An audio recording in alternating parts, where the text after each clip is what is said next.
How to add voiceover in Power Director. In this video, I'm going to show you how you can easily do it. First of all, open the application. So now we're in this home section.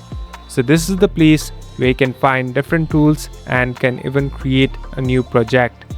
Here on the left top, tap on new project. Now select the video or image that you want to edit.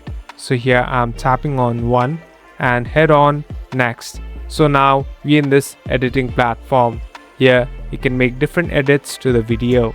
So in order to add a voiceover, here on the left bottom, simply tap on audio, and here there's a section of voiceover. Simply tap on it.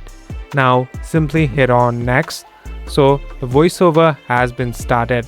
Now you can easily record the audio that you want to attach. So simply hold and press onto it and it will be recorded. At last, you can simply tap on the stick button and it's all set to go. Thank you for watching this video. I hope this video will help you.